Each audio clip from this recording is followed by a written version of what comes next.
ಅಂಬೇಡ್ಕರ್ ನಿಗಮದಲ್ಲಿರೋ 5 ಅಧಿಕಾರಿಗಳ ನಿವಾಸಗಳ ಮೇಲೆ ಇವತ್ತು ಏಕಕಾಲಕ್ಕೆ ಲೋಕಾಯುಕ್ತ ಅಧಿಕಾರಿಗಳು ದಾಳಿ ನಡೆಸಿದ್ದಾರೆ. ನಿಗಮದ 8 ಅಧಿಕಾರಿಗಳ ಮೇಲೆ ದೂರು ಕೇಳಿ ಬಂದಿತ್ತು. ಅದರಲ್ಲಿ 3 ನಿವೃತ್ತಿಯಾಗಿದ್ದಾರೆ. ಈಗ 5 ಅಧಿಕಾರಿಗಳ ಮನೆಗಳ ಮೇಲೆ ರೇಡ್ ಮಾಡಿರುವ ಲೋಕ ಟೀಮ್ಗಳು ದಾಖಲೆಗಳನ್ನ ವಶಕ್ಕೆ ಪಡೆದಿದ್ದಾರೆ. ಶೋಧ ಕಾರ್ಯ ಮುಂದುವರೆದಿದೆ. ಅದು 96 ಈ ಸಹಕಾರ ಸಂಘಗಳಲ್ಲಿ ಫೇಕ್ ಆಗಿ ಅದು ಫಾರ್ಮ್ ಮಾಡಿ ಇದೊಂದು ಫ್ರಾಡ್ ಮಾಡಿದ್ದಾರೆ, ಅಂದರೆ ಕ್ರಿಮಿನಲ್ ಮಿಸ್ಕಂಡಕ್ಟ್ ಮಾಡಿದ್ದಾರೆ. ಸೊ ಆ ಸಂಬಂಧಪಟ್ಟ ನಾವು ಕೇಸ್ ದಾಖಲೆ ಮಾಡಿದ್ದೀವಿ.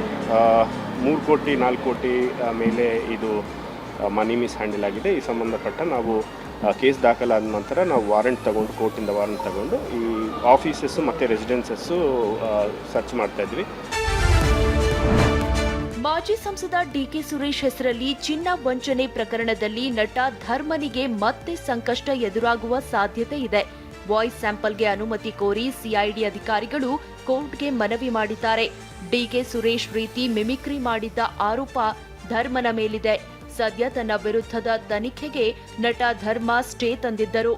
ಹೀಗಾಗಿ ವಾಯ್ಸ್ ಸ್ಯಾಂಪಲ್ ಪಡೆಯಲು ಸಿಐಡಿ ಕೋರಿದೆ. ನಗರದಲ್ಲಿ ಒಣಗಿದ ಮರ ಹಾಗೂ ರೆಂಬೆ ಕೊಂಬೆಗಳಿಂದಾಗಿ ಅವಘಡ ಹೆಚ್ಚಾಗ್ತಿವೆ.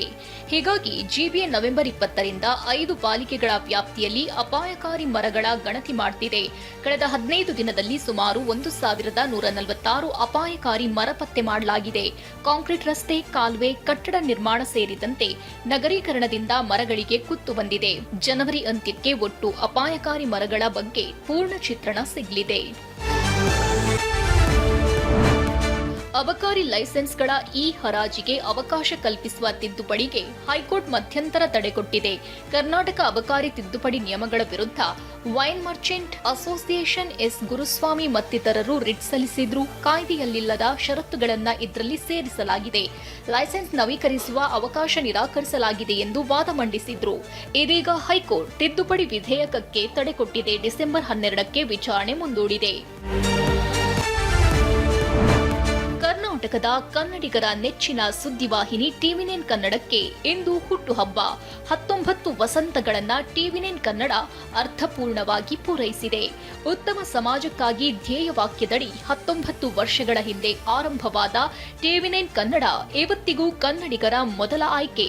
ವಾರ್ಷಿಕೋತ್ಸವದ ಹಿನ್ನೆಲೆ ಇಂದು ಟಿವಿ9 ಕಚೇರಿಯಲ್ಲಿ ಕೇಕ್ ಕತ್ತರಿಸಿ ಸಿಬ್ಬಂದಿ ಸಂಭ್ರಮಿಸಿದ್ರು. ಸಮಸ್ತ ಕರ್ನಾಟಕದ ಪ್ರೇಕ್ಷಕರಿಗೆ ಮತ್ತು ಕೇಬಲ್ ಆಪರೇಟರ್ಗಳಿಗೆ, ಜಾಹೀರಾತುದಾರರಿಗೆ ಧನ್ಯವಾದ ಹೇಳಿದ್ರು.